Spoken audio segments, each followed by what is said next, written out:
Hey, what's up? I'm Mooka Chanel, and you're tuned into the Shine Season podcast. On this episode, Miss Monét and I get into hip-hop culture and all the segments that you love. Be sure to like, comment, and subscribe so you never miss an episode.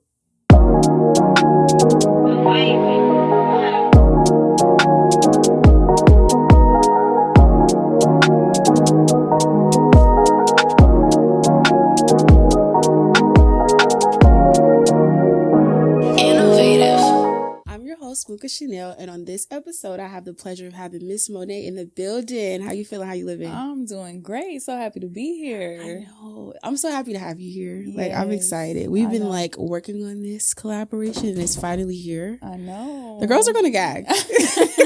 Listen, I'm ready. I've been ready for this. Period. Because if you stay ready, you never have to get ready. I know that's right. Yes, period. Okay, so I want to know, because it's like I know you multiple ways, but we're gonna keep it on the business side, right? Okay. So I want to know, where did the name Miss Monét come from? Because when I hear Monét, I think of so many different things. What do you think of? I want to hear. I think of a Creole girl. I don't know why.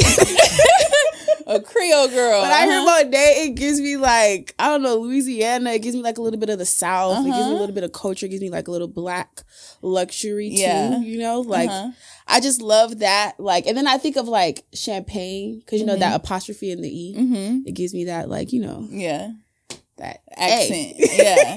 Yeah, no, Miss Monét, Monét is actually my middle name. Okay. So that's where it came from. Very simple. But when I was thinking of what I wanted to go by, and I considered my middle name, and it's spelled differently, but I got that from an artist who goes by Monét, a painter. And so I just felt like wanting something that was personal to me, but also represented putting art into the world. And that's how I came up with Miss Monét. I love that. Because it is that artist, you know, when you think of the Basquiat's of the world and that art culture. I love that you were so intentional with that. Yes, so absolutely. Yes, y'all, we got Miss Monét in the building.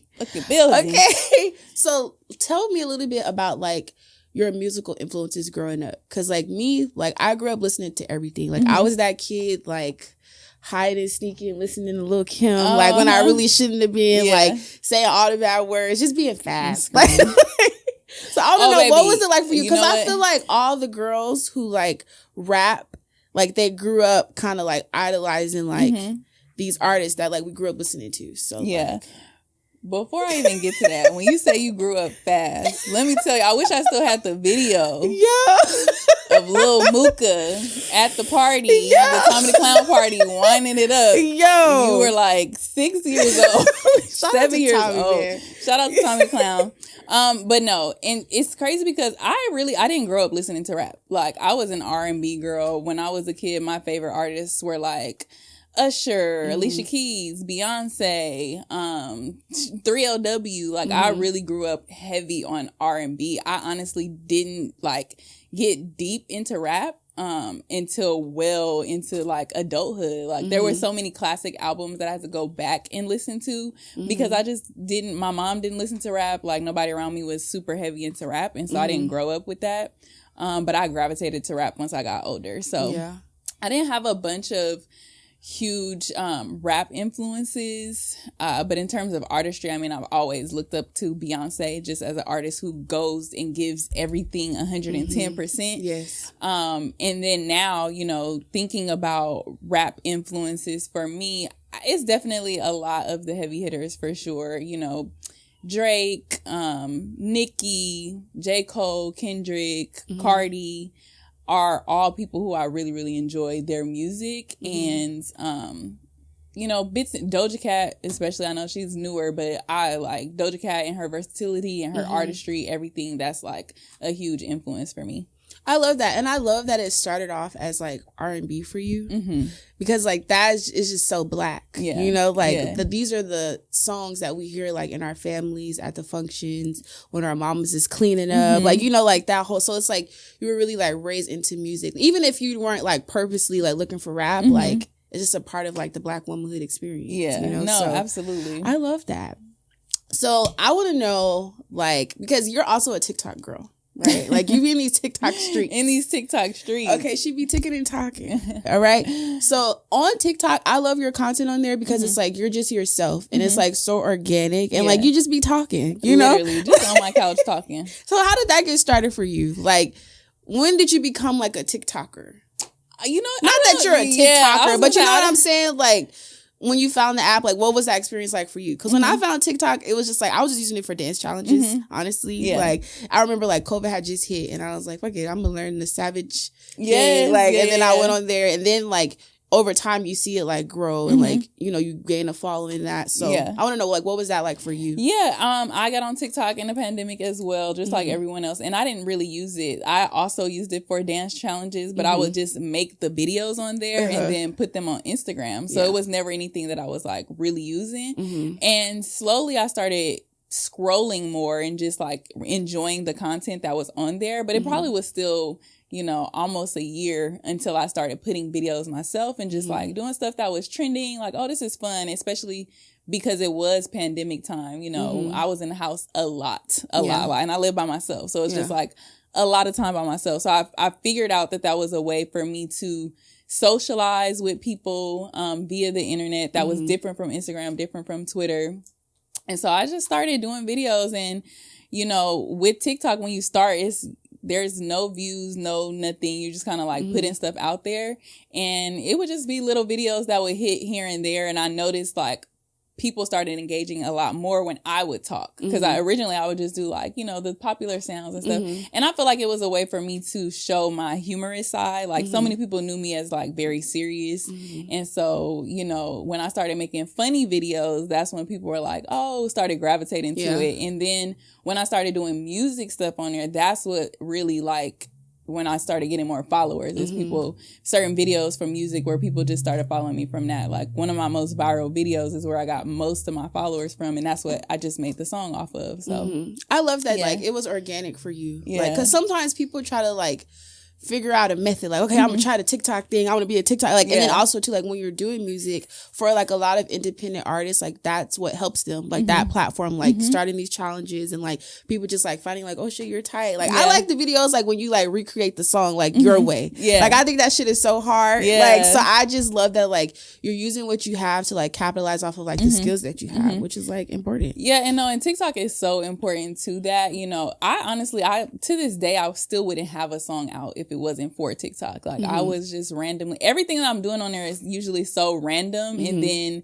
it gets all this engagement. I'm like, oh shoot. So I had posted a clip of my first single, Shot O'Clock, and it was just me and my friends in my living room dancing to it. And I'm like, I made a song and my friends heard it for the first time, blah, blah, blah. And everybody's like, oh, you need to put this out. You need to put this out. And that's literally why I put it out. Because I had music sitting on my phone that I wasn't on any streaming services, nothing that anybody could find. And they were like, put this out. And I was like, oh, okay, well, I'm going to put this out. And it was dope because I don't think without TikTok, you know, they say there's something like, I don't even want to get the stat wrong, but millions of songs uploaded to Spotify a day. And there's like a huge percentage of songs that sit on Spotify with 0 to 10 streams. And so it's like to put out my first song and be able to see actual numbers coming through because of that platform specifically was really dope. So yeah, TikTok is super important to my artistry and being able to promote music and stuff like that. So I enjoy it, but I just be having fun on there. No, you could tell. like you could tell. Like a lot of the videos you make, it's like you're really talking like to your community that you've built,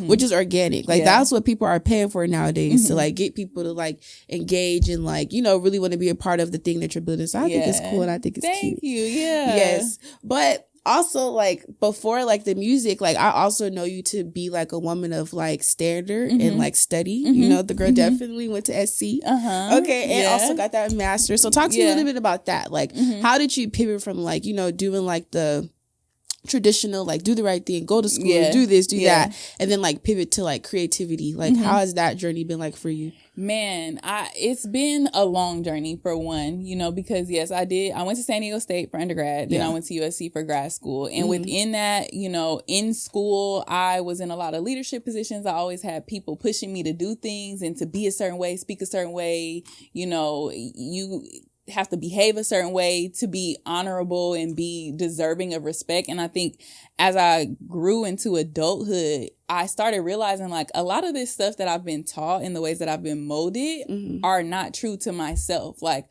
and not that all of it was false, but I just felt like there was more to me than being this prim and proper, like, you know, person that people were molding me into. And I felt like I wasn't able to be my full self if I did not start to tap into my creativity. So it's been a journey, like trying to unlearn certain things in ways that you've been conditioned to say, like, you have to be like this to deserve respect. You have to be like this. And if you're not those kind of people or those kind of women, et cetera, et cetera, it took a lot of unlearning that. It's like, no, everyone is deserving of respect. And as long as somebody is not causing harm to other people, people should be able to do whatever they want and enjoy themselves and have fun in this one life that we have to live. So a lot of me moving into creativity was really just like a rebellion against the ways that people were trying to like force me and shape me. And all of that is still me. I think that's what I enjoy about the duality of being able to do whatever I want to do is that I can still go into rooms and, you know, talk about things that are important intelligently and like know that I've researched these things. And also I like to turn up and have fun with my friends. So being able to do all of those things, it really is something that I enjoy. And I'm glad I had the experience, but I'm also glad that I moved through it and like wanted to unlearn a lot of what I was taught. Yeah, I love that. Yeah. I was definitely like, because I went to school too, and I have always been like a studious person, but I've also been just as equally, if not more, studious. Yeah. And like my experiences through like school has kind of just been like, I was the rebel. Like they were trying to get me to like. What you was over there doing? What I wanted to do. Yeah. I mean, like I was that student, like I'm going to show up, I'm going to do my work because like naturally, like I have the ability to like be a student. Like that's something I've always had. But like I've also always had kind of like this like fuck this shit perspective towards school. Because it's like you need that balance of like, all right, you can start and finish something, but also knowing that like there's more than one way to do something. Absolutely. You know, like a lot of people don't know when I was in school, I wanted to drop out so bad. Did you? Like I wanted to drop out. What stopped me from dropping out? For me, it was more so like a thing for my family. Yeah. Like I knew I needed to like break the chain of like what was happening. Like that pattern. I knew I had to be the one to like shake some shit up, you know? And then too, like again, my family, like just thinking of like the journey that it took to get me to where I'm at. Like it was like, I gotta finish. Yeah. Like it wasn't even about me. Like I know I talk about like school a lot because like, you know, that's a recent event in my life, but also like you said, you spend so much time like learning and unlearning in those stages where it's like it becomes a part of who you are, you know? So, but for me, it was just an experience. And I was just joking with a friend the other day. I was like, I got that degree for y'all. Like I got it for the hood. Like just to go back and be like, y'all, we could do it. Because like growing up, I didn't always see those examples, you know? So but I love that you're showing that you could do both. Yeah. Because I know there's a girl out there looking up to you like, oh my God, like she did the college thing, but also she's doing her own thing and like making it look fun and then doing both, you know? So let's get into that. Like, how do you balance being a corporate girly? Girl, listen. Because you got to get on your Zoom every day. Got to get on my Zoom. You got to get on there. So how do you balance it? You know, it's really something I'm still learning. I don't know that I'm balancing it well just yet. I'm still figuring things out. And it's definitely something I keep separate. Like, nobody at work. Nobody at work like knows this side of me. Nobody at work knows Miss Monét, knows that I do music. And that's purposeful, you know. And it's interesting because it kind of still goes into some of the conditioning. Like, I don't feel like I can be my full self at work. And that's one of the reasons why I want to move out of certain spaces, because I don't feel like I'm supposed to be anywhere where I can't be my full self. But I say that to say, you know, it's challenging because one, everything I do with music and stuff is all by myself. Like all this stuff is on my own. And so it takes a lot of time and like trying to balance a full-time job, like a big job, and doing this on the side. It's just like challenging sometimes. You know, I'd be tired, exhausted, but like wanting to do this for me. And so that's kind of what pushes me, is like knowing that this is for myself. This is what makes me happy. Like, I want to be able to do something that I feel fulfilled in. And so I like just try to focus on doing that outside of work. Yeah. I love that you're doing both, because in the industry that you're in, sometimes when you are a corporate girl, it's kind of frowned upon. Like, you got a job. Yeah. Like you're not doing this music shit full time. And it's like, no, I'm not. But also on the flip side of that, at least for me, I don't know if it's the same for you, but I feel like my corporate position, it helps me sometimes navigate creative spaces as well. Because it's like, although the Zoom is every day, like it is teaching you like how to be a businesswoman. Is it the same for you? Oh yeah. I mean, the things that I have learned from everything I did prior to ever even thinking about doing music have taught me a lot just about business in general. And so I think that's, you know, something I have a leg up on coming into this with other life experiences. You know, the thing about music and rap specifically is they say it's a young person's game. You know, rappers start early, like 15, 16, 17, or early 20s.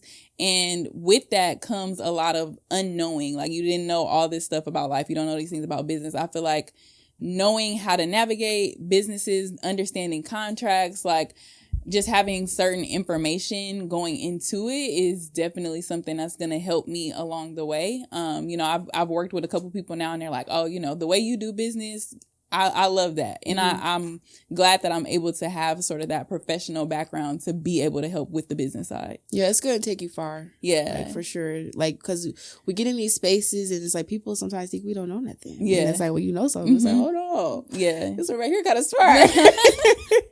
No, I mean, and I've definitely had those experiences in different places. You know, people honestly see you and judge you immediately. And I've had a bunch of experiences where people are just like, oh, you know, oh, I'm not going to be able to play with this one like that. Yeah. So she means business. So I'm glad that I have that for sure. Yes, I love that. So you were talking a little bit about like how you had songs in the vault, but you weren't like sharing them. So like, when were you making these songs? Like what was that process like for you? Like, were you finding beats like on the internet? Like, did you like know a producer somewhere and it's kind of like, okay, let me just go for it? Like, how was that process like for you?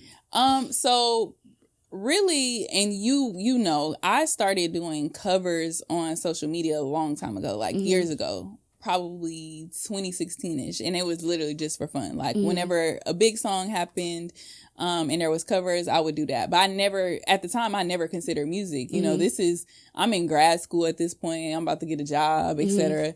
I'm just doing this for fun on the internet. And it was me going to the studio for the first time with my brother, where I recorded and I was like, oh, this is fun. But I still didn't see it for myself until we were in the pandemic. And I was like, you know, I want to record a song. I had never recorded a song. I just went in and like did a verse with him.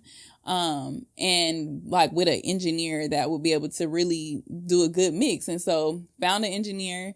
And the first time I heard myself like professionally mixed and done, I was like, oh, this is dope. Like, oh shoot, this is kind of good. Yeah. And so from there, yes, all the beats that I've used have all been found on YouTube to this day. I really do want to find a producer and start working with a producer, because now that I know music a little bit more, like there are certain things I want to be able to do with like creating a beat. But all the music has been from YouTube. And you know, honestly, I just hit up my engineer and be like, hey, I need a few hours and go in and record. But originally, it started off, I recorded all the covers that I had done. Like covers I'd done on social media. I wanted them professionally recorded. So I did that first. And then I started doing full songs. And so I have had these songs. And again, I didn't know what to do with them. Like, do I really want to put this out? You know, what's the process for putting it out? I had to figure out all that stuff. And I just kept recording and not put anything out. And then, you know, I put that out for Shot O'Clock and it got a good reception. I'm like, let me start putting music out. Yeah. So that's pretty much how it happened. I love that. Yeah. So, you know, we're West Coast girls. Absolutely. You know, born and raised. Okay. Mm-hmm. Let's get that correct. Right. And me personally, like, I feel like I'm like a music lover. Like, I love music, grew up in music, even did music at one point. Don't ask me to spit anything because I'm not. But, you know, I currently feel like for West Coast girls right now, like, I personally feel like we don't have anybody right now. Yeah. Like, we've had people emerge and like make sound, but like, you think about like the Lola Brooks of the world, the Scarletts, like all these girls on the East Coast thriving, even on the South thriving. And it's like, I feel like there's been little to no like West Coast girl representation. Like, how do you feel about that?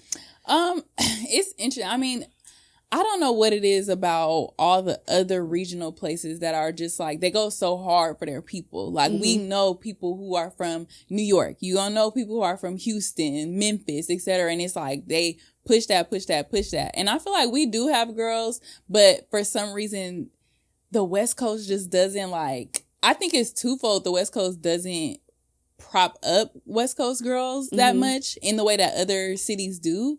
Because like Doja Cat is a West Coast girl, like, but we don't hear that. We don't hear it from her, nor do people claim her as a West Coast girl. And I don't know why that is, but it's just something that I've noticed. Like, Sweetie is a West Coast girl. Kamaya, you know, all these girls that are out here, but it's not the same. We don't have that like diehard, I'm from Cali in the way that New York and all these other places do. So it's interesting. I don't really know what the reason is for that, but I agree. I don't think we have enough West Coast representation. Yeah. And it's like, for me, because I'm from the West Coast, born and raised, but I've been living on the South for 6 years now. So it's like, you know, even with me, I feel like it's going to be interesting the way that people receive me, because I don't live on the West Coast anymore, but I'm a West Coast girl. And so I don't know. I think it's going to be interesting to see how that goes when people like more people start to know me and where they want to say that I'm from, because people love trying to tell you where you're from. No, they love it. It's crazy. Like, oh, she not from there and this person not from there. Girl, okay.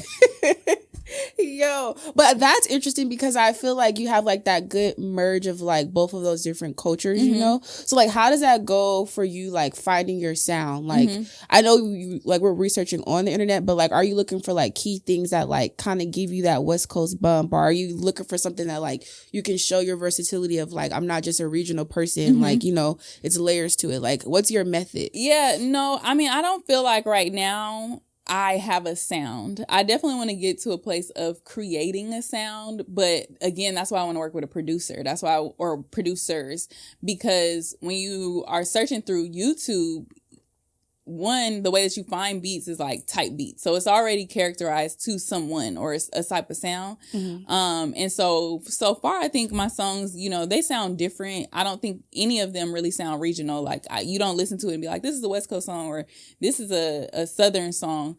So I think they're pretty broad right now, but I definitely want to get to a place where I have my own sound while also showing versatility though, because having a sound and it being kind of like pigeonholing you into one space, I don't want that per se. Like, I want to be someone who is seen as versatile. And right now I'm in my kind of summer turn up party bag, and we're gonna stay in this lane for the summer, because the girls are outside. The girls are outside, not inside. Hello. But once the summer, you know, once it starts cooling down, I want to be able to showcase the other records that I have that are entirely different and be able to show that, you know, yes, we can rap about the stuff that we like to do and having fun and being cute and all that stuff, but we also can rap about real life things too. So once it cools down a little bit and we back in the house more, you know, I'm gonna start changing it up and releasing records that are more just about real life and things that are going on.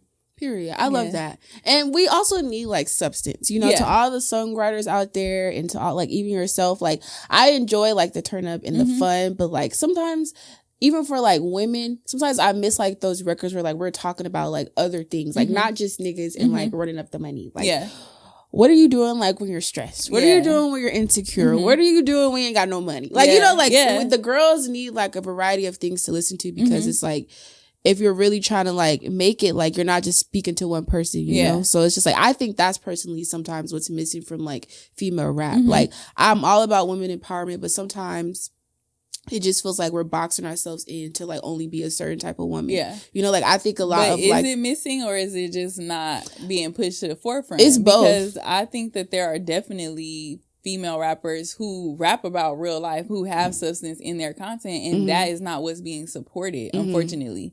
You know, and granted, yes, it's the consumer, yes, it's what's being pushed, like, it's a mix of both, but they are not getting the support. And so it's a push and pull of people being like, well, we're missing this and we're missing that, but you have to support the people who are doing it. Otherwise, we're just going to be talking about this forever. Yeah, we're just going to be talking about this forever. Like, at the end of the day, the biggest songs are, you know, party songs, turn up songs, the songs you can listen to at the club, that you can listen to at the block party.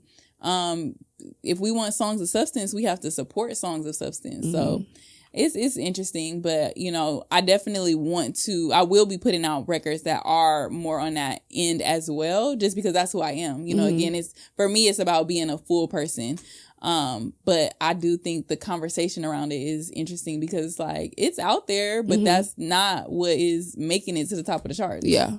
That's true. And I mean, I'm listening to everything, but I don't want to speak for my place because I know the average listener is probably they bumping their City Girls and they bumping their Nicki and they're not really thinking too hard about it. So I just like to spark these conversations because it does kind of get the wheels turning, even for the listener, challenging the listeners to support your local girls, and really push those records because that's how stars need community. You think about the galaxy and it's the planets and the stardust and the little sprinkles, we need it all, to Absolutely. Exist. So definitely support the girls. Yeah. So we're going to play a game. Okay. We're play a game.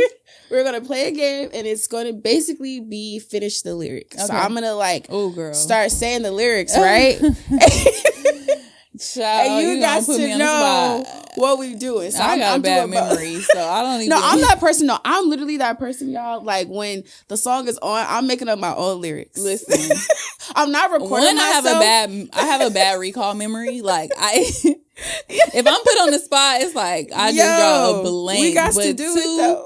I don't be knowing the lyrics. Let's be. There's few songs where it's I know this song word for word. Yes, and half of them are mine. So okay. But no, I'm ready. Let's play. Okay, so this song is I can't tell you the song, but I'm gonna read the lyrics. So, see, this ain't nothing that you used to. Out of the ordinary, unusual. Finish. This crazy. It's playing in my head, but I'm gonna say the words all. See, this ain't nothing that you used to. Out of the ordinary, unusual. You gotta have mind. Can't nobody do it like you do. I know the song, but baby, I don't know the words. You got the melody. That is conceited. Yes. Yes. Yeah. Okay. So next, that's why I be in the club just saying the that's what I'm saying. It's okay to do your watermelon. The watermelon. Yes, girl. That's what. But don't record yourself watermelon. That's my pet peeve. When people be recording themselves and posting it, and you didn't know them words. For sure. No, I know. You did not know that, but different strokes for different folks. Okay, so next song. I got game for you young hoes. Don't grow to be a dumb hoe. That's a no-no. See, if you off the chains. I have no idea.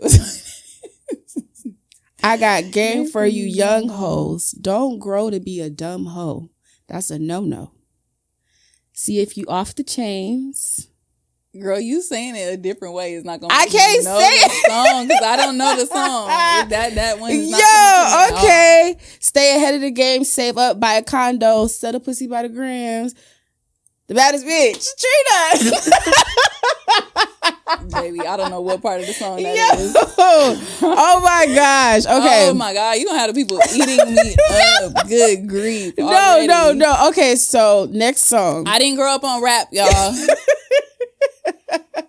I know these songs, but I don't know the words like that. I wasn't reciting them at 10.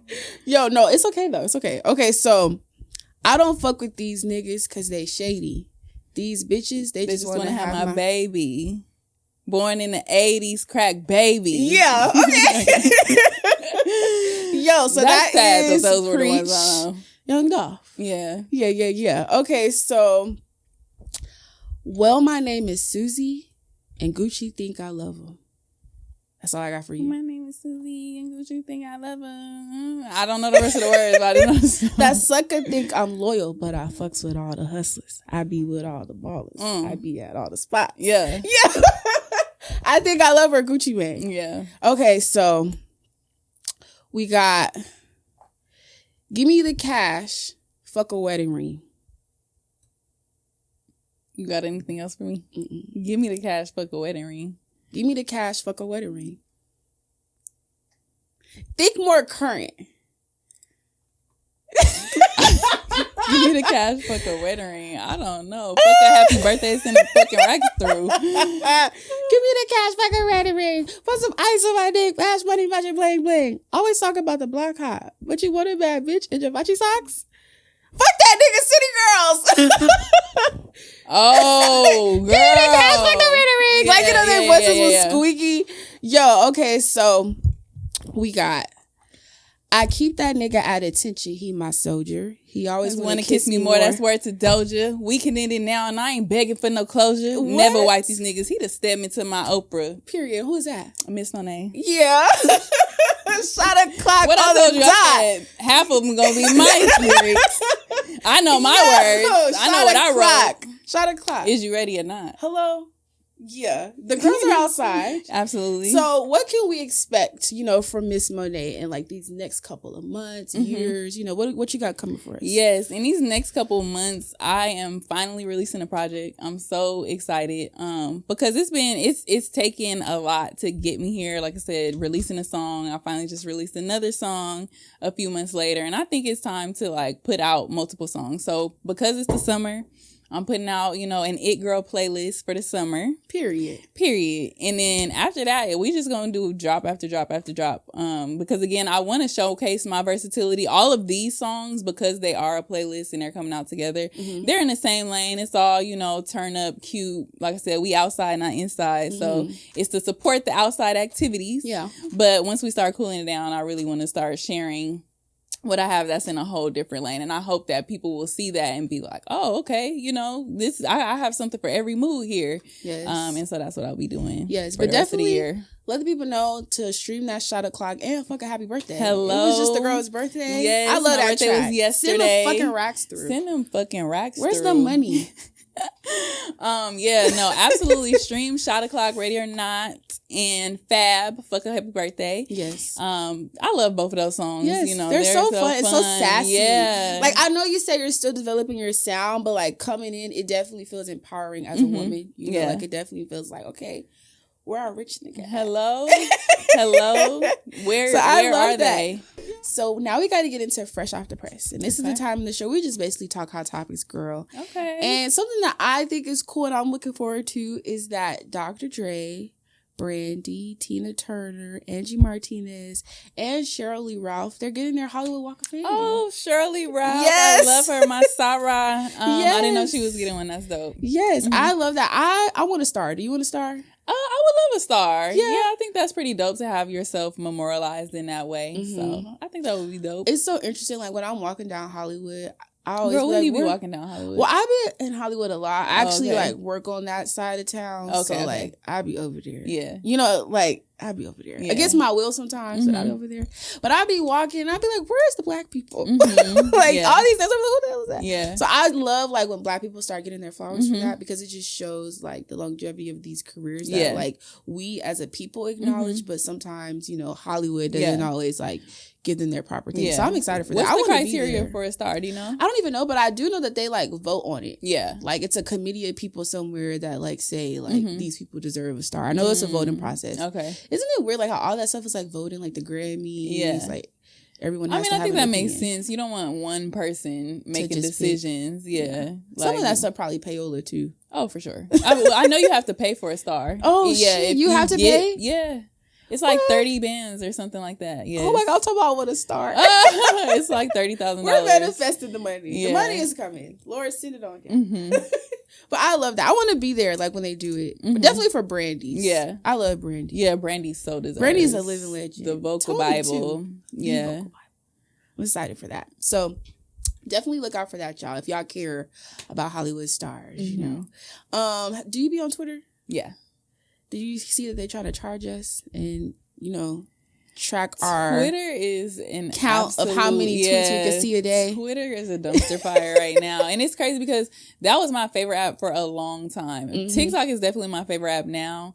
But, you know, Instagram, you always just kind of on Instagram. If you post, you post. If you don't, you don't. I never been like an Instagram girl. I never been super heavy on Instagram. But Twitter, I love Twitter. So to see what's happening to the app with new ownership, it sucks because I feel like it's like deteriorated so quickly.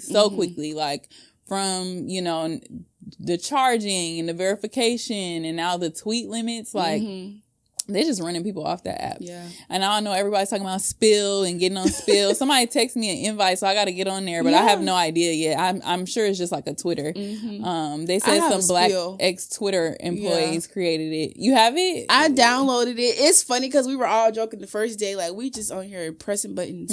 Because it's like, I do like Spill though, because while I like the features of it, like how they're describing it, like how the whole concept of like, okay, it's tea. Yeah. Like what's your, like, you know, quote, like what's your thread, like I like that perspective of like the branding of it, but like it's making me feel old. So is it just like a Twitter? It's just like Twitter essentially. I mean the buttons and stuff are different, but it's like Twitter mixed with Clubhouse. It gives me Clubhouse because the invite code, and I feel like maybe that's where some of the pushback is from, because it's like, why do I need a code to get in the app? Well, that's just because when apps are in their infancy, like and they're in beta stages, usually they can't support a huge influx of people coming on the app. So it's really more about monitoring how many people are there at one time so the app doesn't crash than it is anything else. So I think that's why they have codes, honestly, so they can distribute how often they're letting people onto the app. That makes sense. I didn't think of it like that. It was kind of, because you remember Clubhouse, like when Clubhouse came out, everybody was like, well, you got a code, I'm trying to get on there, because Clubhouse was crazy. Some of it is exclusivity, you know, that helps with marketing for sure,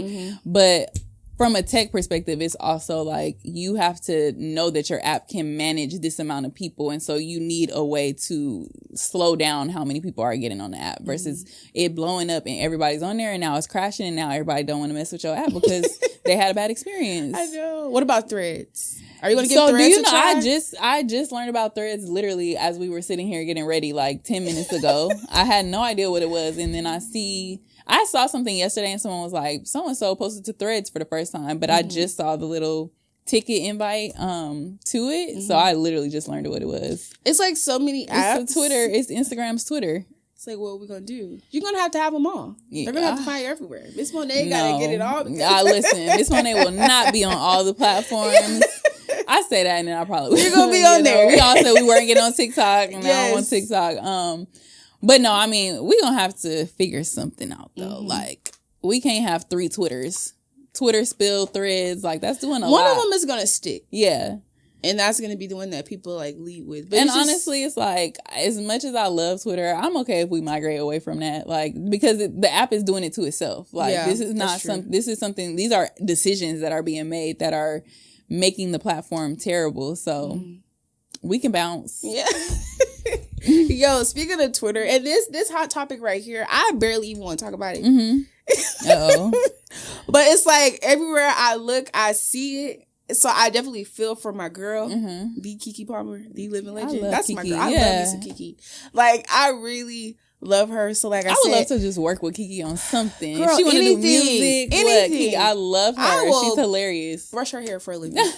You know, if she just need me, I will just happily just to be her presence. Like, I love her. Like, she's like true representation to me. Yeah. Like, that was probably one of the first celebrities I ever like truly like saw myself in a little bit. Like, it's even down to like personality and just like her charisma and the way she moves. Like, I love it, you know?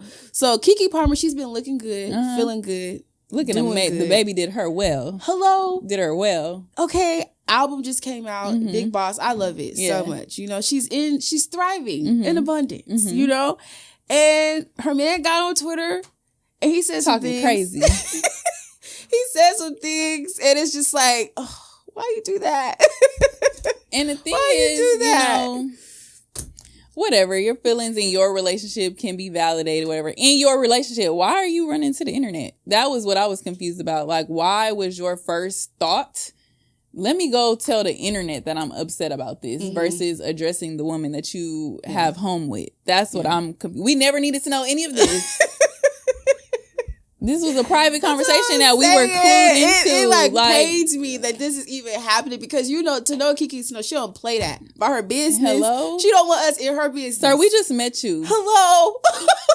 He couldn't have thought the internet was going to side. We don't even know you. Baby, that's Keke Palmer. Like, and you just crazy. Talking out the side of your neck. That's crazy. Yo, but like, well, for the people that don't know, basically, like, Keke Palmer was outside looking good, you know, on stage with Usher, feeling herself in a nice little mesh, you know, little number.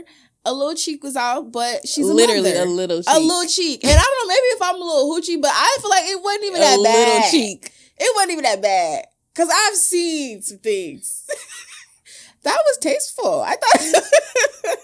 I couldn't believe what we were talking about when somebody showed it. Because I heard people talking about it before I ever saw it on the internet. Mm-hmm. So they're like, oh, let me show you. And I'm like, this is the outfit that's in question? This is what we're talking about right now? It's crazy. But I think, like, aside from this, like, let's take Keke Palmer and, like, that situation out of it. Mm-hmm. Like, I just feel like this is just another example of, like, how fragile the male ego could be at times. Because, like, was it really about her outfit, or was it because she was on stage looking good with Usher? Mm-hmm. And that could, you know, if you're not secure within yourself, like, that could kind of make you feel a little way. You know? Like, yeah, if you're not secure within yourself or secure within your relationship, whatever the case may be, we don't know what's going on behind closed doors. But yeah, I mean, I think it's the interesting thing too. Also, what bothered me so much about him going to the internet for it is like, your ego was hurt or was bruised. Mm-hmm. You felt embarrassed or whatever the case may be. And so you wanted to go tit for tat and make sure that your woman felt the same way. Mm-hmm. Like, no, you didn't want to address it and find a solution and like figure out how y'all could work through it. You said, oh, if I'm embarrassed, I'm going to embarrass you. Yeah. That's what we going to do. And that's just childish. Like, I would hate to be in a situation like that. Like, if I've done something to you that you felt was offensive, like, let's talk about it. Mm-hmm. But you ran to the internet and started talking about not having morals and standards, and you question she's a brand new mom. And you want to go there? Like, that's crazy. It's wrong. And it's Keke Palmer we talking about here. Keke Palmer. Like, that woman just pushed out your baby, and you sitting here talking crazy out the side of your neck. Why? And I just feel like I watched the clip. I saw the outfit. I said, I'm confused what we talking about here. I would have thought it was really something egregious. It really wasn't anything, but it also just makes me think, like, even for myself, yourself, like, being a woman who has, like, a platform and a standard, like, can you date a man that, like, shares his opinions on the internet? Like, even if it's not the things that he doesn't like. Like, you know, some people say, like, I want a man that's low-key. Like, he don't even got social media. Yeah. Like, he ain't even on there. Like, what do you prefer? Do you prefer a guy who, like, has some type of, like, social presence? Or do you want, you know, the guy who could care less? So, man, listen. I don't know. I think this is definitely a contradiction within myself, because I'll be on the internet talking, giving my opinions on things. But yeah, no, I don't think I want one. Like, no, because like, I don't want to get the ick behind what you're doing on the internet. But to that point, it's like, I don't think that I would date someone who I feel concerned about what you might be saying on the internet. Because if I'm embarrassed by what you're saying on the internet, those are your true thoughts. Like, you really feel that way. So when I think about it that way, it probably would be fine, because I would be, you know, enamored with the way that this man thinks and, you know, enjoy his opinion on stuff and not feel like I'm gonna get embarrassed. So I would probably be okay with it, just depending on the man. But the way most men are, I'm like, Because I know some people personally, and they just be on the internet chatty patty, and I'm just like, bro, let's hang it up. If you just be quiet, you know, if you just I just don't understand why certain things that are constant discussions on the internet, I do not get it. Like, why do y'all talk about relationships so much? Yeah. So much. Why are we constantly talking about relationships? Do what works for you. Why? If you want to go 50-50, if you don't want to go 50-50, like, goddamn, do what works for you. I'm confused. Yo. Why do we have to have whole discourses and dissertations about this? Yeah, on a regular basis. It's not even like the conversations change. One time I see somebody that was like, I mean, granted, I have a podcast as well, but someone was like, y'all love them relationship revival podcasts.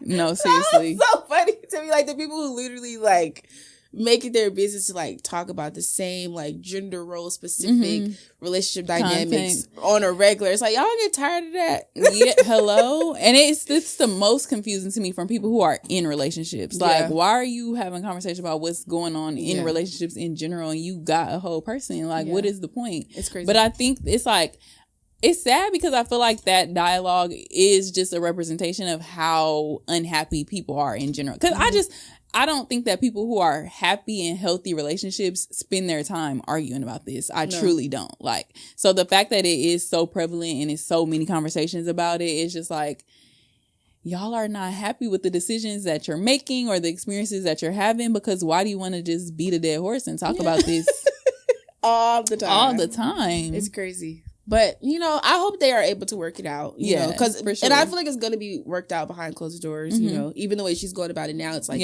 she's putting the focus back into like the music. Like, I don't know if you've heard her latest project, but it's so good to me. I haven't, but you know, I'm going to go listen to it. Good. Y'all better stream Big Boss, okay? Tell Kiki I sent you. Yeah, I'm going to go listen to it.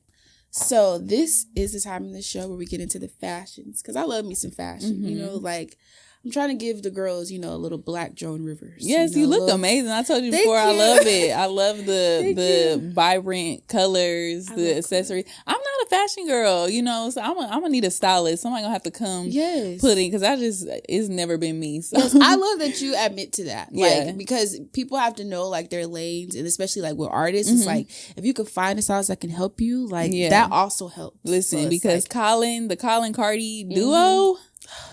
I gotta find my Colin. Yes, and it's gonna take time, but like it's going to come. You know, like that chemistry, like it's all gonna come. And show up. Yeah, you know? definitely but find somebody with a vision. To me. Thank you. No, I mean I'm not walking out the house looking crazy, but I'm not like the fashion girl. You know, put that shit on. Okay, it's just we gonna walk out the house and look cute. You know, oh she looks cute, but not like damn. You know who styled you, or you know just people who like a Tiana Taylor, where you just see her and it's like. Every time, hit after hit after hit. Yeah. But yeah. Yeah, so we're going to get into the fashion. And on here, I like to rate the looks. This is the neighborhood drip dealer segment. And BET Awards, it happened, you know. And it was That's what you want to talk about. But we want to talk about, like, the carpet looks. We're going to rate them. Okay, we're going to rate them from 1 to 10. That was a night. It was, like, just as a night. But the BET Awards is always going to give you Black and culture every single time. Oh no, I enjoyed it. I'm saying, but from a fashion sense, that was a night. So let's rate some of these looks. We never know what event everybody is going to. Okay. 8. I think she looks great. I think she looks great. I love the like nod to Mariah Carey that I feel like she's doing. I think she looks amazing. I think it looks good. It's to me, it's like a safe look. Yeah, like it's not like too much. You know, it's giving body, it's giving sheer. And she looks good. The makeup looks great. Shout out to Melly. She does great makeup. Oh yeah, whoever has been doing her makeup as of late, she's been going crazy a lot. And the hair is big, it's beautiful. You could tell she's going to an award show at least. I think she looks great. Yeah. Out of 10, I give this a solid 8. Same. Like, you know, and I don't know if it's because the angle I'm looking at, but like from this photo, everything, I give it an 8. Yeah, I would too, honestly. Okay, Doechii. I love you, Doechii. I love you a lot. Yes. Do we love this fit? I love you, Doechii. Do we love the fit? I love Doechii too. You know, I think this is a pink nod. Or I don't know if Twitter just made that up, but I definitely think, or no, I think they did a side-by-side pink one or something like this. Yeah, I don't love it at all. It's giving me like early 2000s fashion. For sure. Like that's what it was. It was like either it was really cute or really ugly, for lack of better words. But I mean, even just like the denim to the award show, I don't know. And that's what confuses me about the BET Awards. It's like we feel like people are going to 5 different events. I'm confused. I don't know what it is. Like, if she was going to a Y2K party, yes, absolutely. Like, you know, those are to an award show. I don't know. Maybe not. I'm gonna give her a 5. Okay. What do you give this look? I'm gonna give it a 3. Okay. I'm not feeling it. But I love you, Doechii. Yes, we love you and your music and everything that what you it do. Is. What's up? Every good girl needs a little thug. I'm upset. That should be song of the summer. I'm obsessed and with even that when song. she did the yeah. And she's a great performer. Oh, I said I was done with concerts because these ticket prices are just insane. But Doja and Doechii, yeah. Okay, Uzi. I don't know what's going on here. Why did his niece go crazy on the pants? It's like he left his pants around some little kids with some markers. Yeah, no, I don't.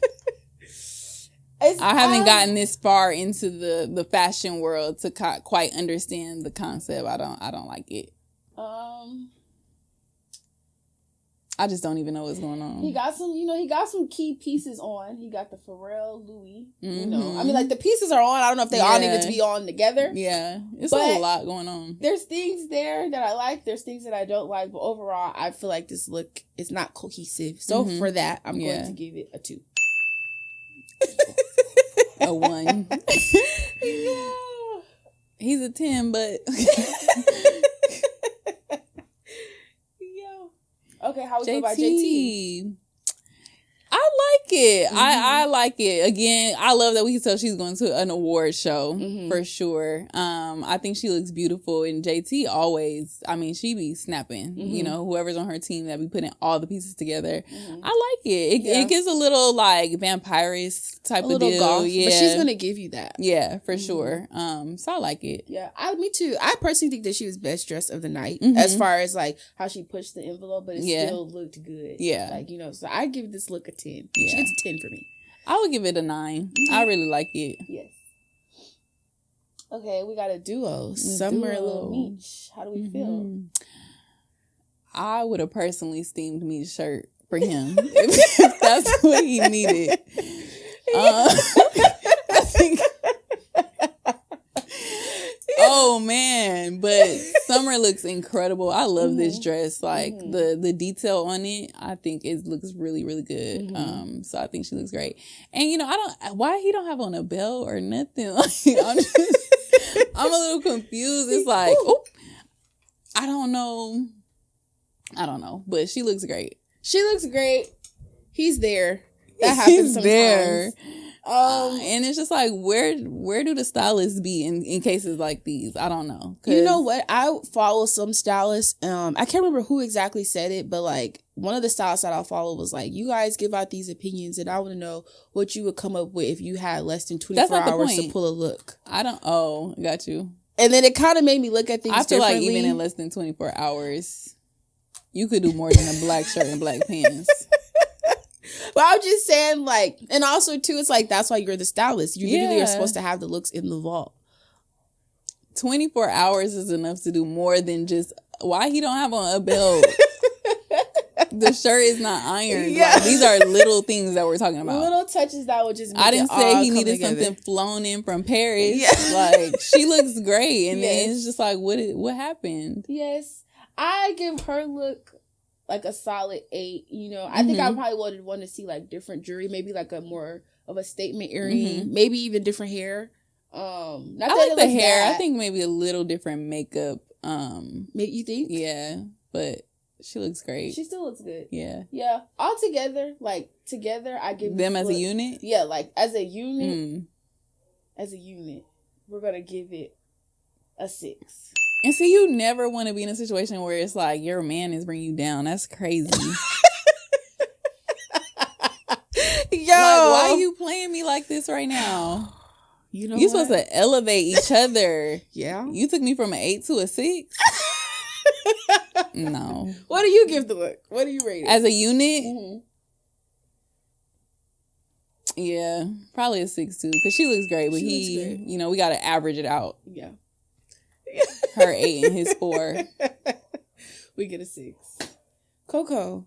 How do we feel about Coco? I never saw this look. Yeah. Hey, Coco, we love you. I love you, girl. Obsessed with. It's so funny that I have a cover to a Coco song, a Doechii song, a Summer song. Who else did we see? Not Uzi. Yeah, but I've covered all these artists. Coco. I love Coco. Obsessed with her. Yes. I think this dress is ill-fitted. I see the vision. Like, I think it really could have ate, but it looks a little ill-fitted to me. The dress that she wore when she got her speech was different. Yeah, because I saw that for sure. I saw that outfit. So she definitely did multiple looks. This is her red carpet look. Yeah. I feel the same. It looks like it doesn't like fit all the way. I would have wanted to see like more, maybe like a little necklace or something. Like, it's a lot of open area.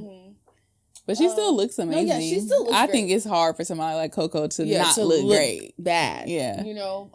But I think we could have came a little harder. And this is not at Coco, this is at the stylist. Yeah. This is at the seamstress, really. Because again, I see the vision on the dress. Yes. So what are we rating We needed it? probably another fitting. What are we rating it? I give this like a 7, Okay. 6.5. 6.5. Yeah, because I see the vision, but I just really needed it to fit a little bit differently. Yeah, I give it a 4. Oh, you hate it. You hate it. Also, the material, like, I'm not the biggest fan of sequins. Like, because sometimes sequins could just easily look a mess if you don't do it right. Yeah. So I'm giving it a 4, but I'm not giving Coco a 4. I'm giving the look a 4. Yeah. You know? Girl, you got me out here rating these outfits. I'm like, no, I always think about that because I'm like, okay, like, I'm always thinking, like, okay, my first red carpet, like, what is it going to give? And I know people are going to eat me up because I got all these opinions. But, listen, like, I'll be looking back at some stuff like, why did I even think that was okay? Stuff I wear, I'd be like, girl, but you know. Listen, something, and that's why I get it. Sometimes things just happen. Like sometimes with your hair, it'll be like your hair is messed up one day, and you knowing like, dang, my hair is messed up because X, Y, and Z. Or if I had another 10 minutes, but people don't see that. It's just like, why would you come out with your hair like that? And they thinking that you feel like that's your final look, like this was intentional, this was purposeful, because you came out like that. And it could just be like, nah, y'all, I was going through some stuff and things were happening. And it just is what it is. And you still got to walk out the door. We didn't show them, but I think Keith Lee and his wife looked good. They were at the red carpet. We don't have the photo, but the influencers who were invited this year, everybody was saying that. I think I was, again, I'm not a fashion girly, so I think I wasn't really seeing the vision just quite. I liked it. I love them. Shout out to Keith Lee. Yeah. This is very on brand for him. The rating of things, but. And I saw the video where he talked about the styling, and I know he worked with, I believe, his cousin. I think that's so dope. Like, they offered him a stylist, and he chose to work with his cousin. I just feel like that's so Keith Lee, like, very on brand, that he would want to give his cousin that opportunity. And then he said his wife was dripped down in Christian Dior, and he was dripped down. And so I love that for them. I don't know about the outfit per se, but the story. But yeah. What we love. And I'm just happy to see that he's in those spaces because he deserves everything coming to him.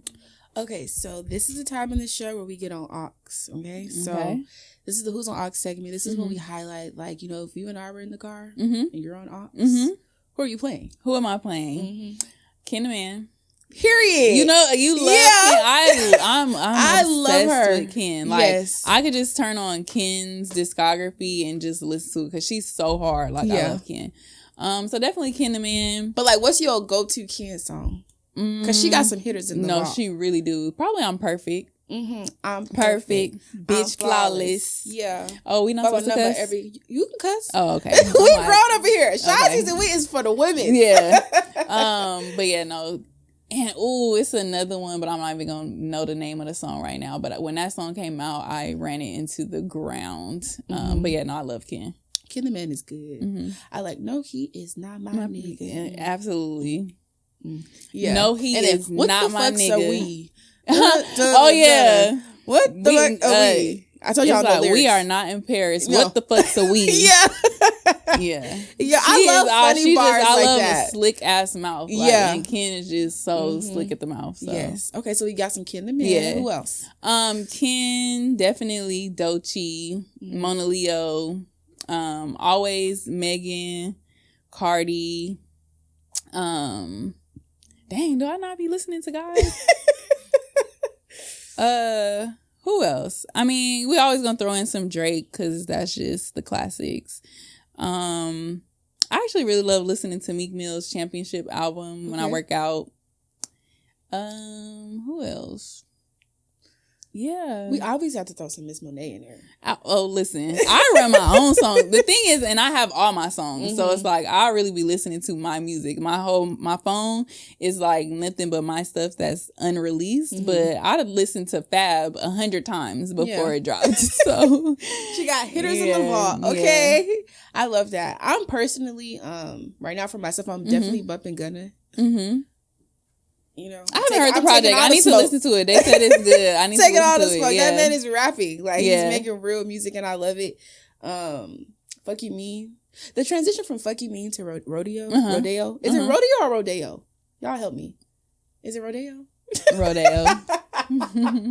From like Fuck You Mean to Rodeo, it eats down. Yeah. Like that. It's like chef's kiss. I love a good transition on the album. Mm-hmm. Like I'm a sucker for that. Yes, transitions. I remember when Roddy dropped Please Excuse Me for Being Antisocial. Mm-hmm. And he said that Lance, or is it Lance or Rance? Rance. I was about to say Lance from 1500 or Nothing did all the transitions. And so in the songs, the way that they were mixed, the outro for one song flowed into the intro. Mm. And that was just so dope. Like, I feel like that really helped the listening experience.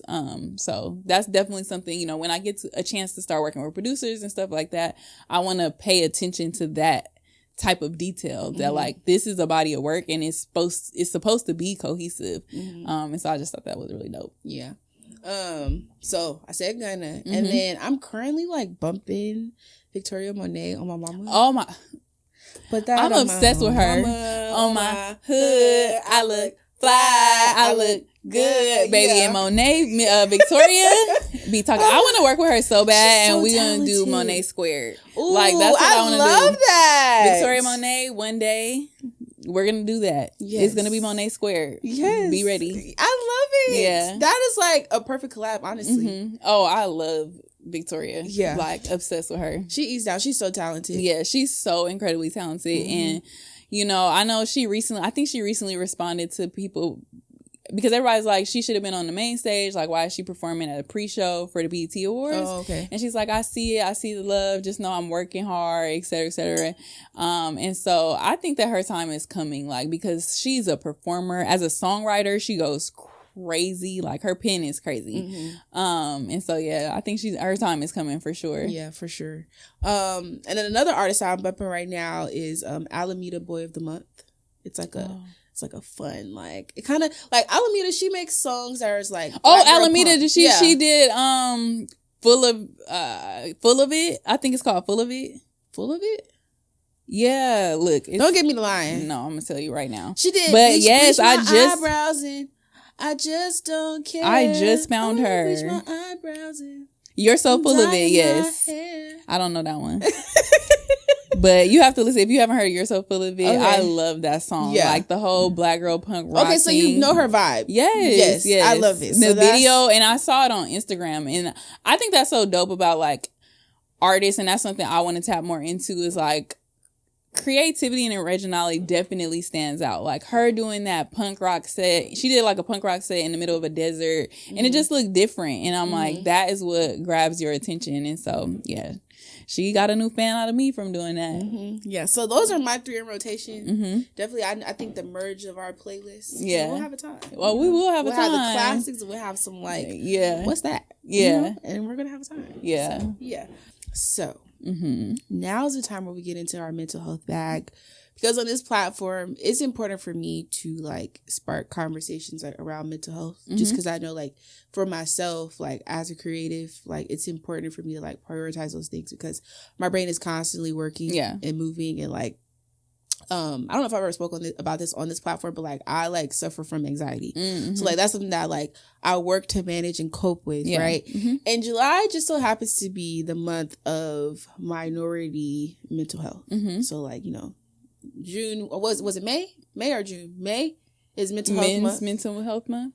It's been a thing. May. It's like, you know, it's a trend now. Like each month we're talking about our mental health in a certain way, which I love, but you know, like I like to spark conversation around these things because you just never know. Yeah. So like I'm currently in this state right now where like I feel like as a Black woman, as a minority, like we definitely are taught like survival, you know, like just to survive, you know, and I'm not trying to just survive. I'm trying to thrive, right? You know, absolutely. So I've been making it my intention to like really think about like, what does thriving look like for me in this space? You know, like mentally, what does that look like? So I want to pose that question to you. Like, what does thriving mentally for you look like at this current state of your life? Yeah, thriving mentally for me, I mean, in mental health management and figuring out what works for you is so important. I've definitely struggled with mental health issues in the past, and even in ways that have like stopped my music journey. So thriving to me absolutely looks like therapy. Having a therapist, I think, is so important, to really be able to have someone who has a objective view help you to process things that you're going through. Journaling is really important to me as well, because even though therapy is great and having someone else to help you with that, I'm very introspective. And so I'm constantly thinking things, but being able to write it down and revisit it, like that is how I've been able to identify a lot of my own patterns. Like, oh, wow, 2 years ago, I was going through this same thing, or here I am writing about this same thing and reading it. And it's just like, dang, I really need to work on that. I really need to pull myself out of that, because now I'm able to see there's a document of the process. So definitely journaling, and, working out is huge. Like, my mental health really takes a dip and deteriorates if I'm not moving my body. And I know that. And it's like, sometimes when I'm like needing to come out of a bad space, and I'm like, I need to start working out. I need to start working out, because I know getting that sunlight and working out is going to help me mentally. And then just having fun. Like, I lived such a serious life for so long. And I think that shaped the way that I like existed in this world, is that I felt like I always had to be on and always so serious. And now being able to get out and have fun and hang out with my friends and stuff, like, that is good for my mental health, because I can't let this world run me into the ground. Like, it will listen. Because it will try. It's like we're living in a world where it's fighting for you not to be happy. So like, that's why I make it so intentional to like create spaces where I feel like I can thrive. You know, like, that's why it's important for me even to have this platform, because for me it's like a form of like my mental health routine. Like, it's a difference when I'm doing this, when I'm not. So it's like, I want to know, I want to know, where did you find your therapist? Because I have found my therapist like different ways. Like, because for me, I was very big on finding a Black woman therapist. So I personally found mine on therapyforblackgirls.com. Where'd you find yours? So I've actually found mine through my job. And I've gone through a few different therapists. It was really important for me to find a good fit. And so I've tried a couple, and I didn't feel like it was necessarily a good fit. But yeah, the current one I found through my job, and I've definitely used Therapy for Black Girls too. I would recommend it as well for people who are like trying to find a therapist. But yeah, that's where. I love that. So y'all look into it. Make sure you take care of you, because that's all you can do. Yes, you have to. It's so important. Like, honestly, because again, this world can be so exhausting if we don't take care of ourselves. Like, it'll feel like you're on a hamster wheel. Yeah, the world will try to run you dry. So y'all stay safe out here. So, Miss Monét, I likes to be in the tea, honey. Okay. I like for my listeners to write in and tell me what's going on, so that I can give some insight. So this is the tea time segment of the show. And this is basically, it's kind of like a strawberry letter. Okay. If you want to put it like that. Okay. So we're going to get into it. This one is long, so I know it's going to be eventful. We're going to have lots to talk about. So it says, hey, Mooka, here's my teapot full of mess. Uh-oh. Okay. Okay, so it says, so I was monogamously So it says, I was monogamously dating this guy on and off for about 2 years. We've had good times, bad times, and everything in between. We were one of those vibes that if you know type of vibes. Just how I prefer, because I'm a low-key kind of girl. We were public enough for it to be known that we knew each other since we posted each other on social media regularly, but not often enough where you would expect anything other than us being friends. One night, I attended this networking event and I met a girl. She appeared to be cool and super friendly. She mingled with me throughout the night, and she even hopped in event pictures with me. I was under the impression that we could continue to network and be cool. So I agreed to exchanging Instagrams as she suggested. I started typing my name in her Instagram search, and guess who I see in the search history? My nigga. Yikes. In that moment, I kept things cool, but my suspicions arose because, niggas. Yeah. After I left the event, I called the nigga like I always do and began to have conversations with him about the event. This is layered. Yeah. Okay, so it says, I asked him if he knew of the young lady that I met at the event since they were mutuals, and he said he barely met her at a day party. I didn't think much of it until the next day I woke up and saw my nigga on her Instagram story. And throughout the weekend, they appeared to be on a date. In that moment, I wasn't in the mood to play with him or her, so I blocked them both. The situation is pretty much over now, but I wonder, do you think that the girl knew of me prior to meeting me that night? Why are we talking about this? What it was? Yo! Yes. She did. It's so layered, though. It's so layered. She knew. So layered. Like, there's so many things that we could speak to. She knew. She knew exactly who you were. So who's wrong here, I guess? The nigga. Yo, the nigga for lying. But also, she said monogamously dating. So that wasn't your man. We can start there. She didn't say my boyfriend, my man. She said I was monogamously dating. You were monogamously dating him. He clearly wasn't monogamously dating you. That's true. That's true. If you know, you know. Well, he didn't know. So I don't know. True. But I feel like monogamously dating, because I heard somebody else use this term too. Like, that's something that like people kind of say. And is that like another word for like exclusive? Yeah. So is it possible? Well, obviously, because it fucking happens every day. What is what possible? Like, it's possible to like think you're monogamous and then the other person is not. But I feel like in that dynamic, you're supposed to like speak to it. Like, if you're on a different type of time and your person's on 1,000%. This is like, absolutely somebody who's being dishonest. Yeah. As they usually are, but I'm glad that she at least said when she found out she dipped. Like, she did. Well, she said pretty much, so I don't know. You know how that goes. Yeah, but it should be. I feel like after something like this, like, because I would just feel like both of y'all trying to play in my face. Both like, of y'all. what is going on? It's too much. But it's scary, like, and it's like you came up and suggested we exchange Instagram names. It's and her my nigga taking name photos. Just happens to be in your search bar, so that when I put my phone in there and it's right there, girl. It's all just messy though, because why are you getting in photos with the girl if you know that y'all... And she sounds crazy, because what were you doing? Everyone sounds crazy here. But the girl who got away. I mean, if she stays away. Yeah. If she stays away. If she goes back, you're in the circus with him. But just stay safe. But it's just sad to think, like, my girls are going through this. Girls and guys. I'm sure this happens to guys too. But like, oh, it's a circus out there. Like, it's ugly outside. Oh my God. It's but the girls deserve love. Like, what do we do in this dynamic? Everybody does, but I don't know.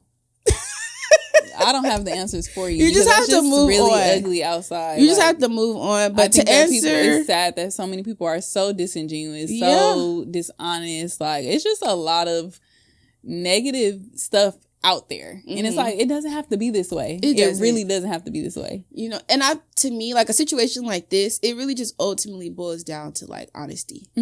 Like, because if the guy was honest, maybe the girl in the listener letter wouldn't feel so like thrown off when it was all presented to her in that way. But people lie so goddamn much. Just be lying. I just feel so bad for the listener, because it's just like, nobody deserves that. Like, if you go into a networking event thinking that like, I'm here to network, and then the whole time it's like somebody has a hidden agenda. And that's creepy. It's crazy. It's giving obsessed. Because that sounds like a whole plot, like a strategy that you had. Yeah. That's and then weird. for the guy to even say that he just randomly met her. Why are you exchanging information with girls at day parties? And then like the same girl you asked him about the very next day, he's at her house. That's a terrible man, Savannah. I ain't never. That's a terrible man, Savannah. Like, yo, but to this listener, I hope you're doing okay. Yeah, and I hope you know. I'm glad she got away. Walking away like that, you're the prize. Yes. You don't have to put up with things like that, and just like, because I know with situations like this, they can kind of like throw you off. Like, it could traumatize you in a way of like not wanting to network, and then also too with the guys. But then like, I've also had my own experiences just in like dating, but I feel like for me, I look at dating as like a muscle. Like, it's like almost like working out. Like, you gotta kind of keep heavy lifting until you get stronger and stronger. You're on top. Baby, no, they be wanting you to be Iron Man strong around this motherfucker. I don't know. Like, goodness gracious. I'm trying to be soft, not strong. That's the thing. I want to be in my soft girl era. I want to be in my soft girl era. Like, I want a man that don't play about me, but they just want to play with you. I don't even got the answer, Sway. But me neither. To answer your question, she did know about you. But I mean, yeah, I believe she knew. I believe that was purposeful. Yeah, but you're something and weird. But There's like a very, very, very, very small percentage that she didn't know. Yeah, no. It's just unfortunate. Chance, I should say, but yeah. Unfortunate, but thank you for writing in, and I hope that we could, like, you know, our conversation could, like, help you, ease you into, like, you know, if your healing era, your fun girl era, whatever this sparks for you. Like, I hope that we're able to give you, like, some good advice for your team. So. And know that you dodged the bullet. Yeah. Because that be the thing, and granted, trust me, I have been down bad behind a man. But it's like, when you just take a step back and realize, like, this is not a person of honor, integrity, any of those things. He couldn't be honest. Like, we're grown. That is something that would have bled into your relationship in your life. Like, that's a man that when y'all were in a relationship, that's what he was going to bring to your life. So you dodged the bullet. Yeah. Shout out to you, girl. Sending you all the love. Okay.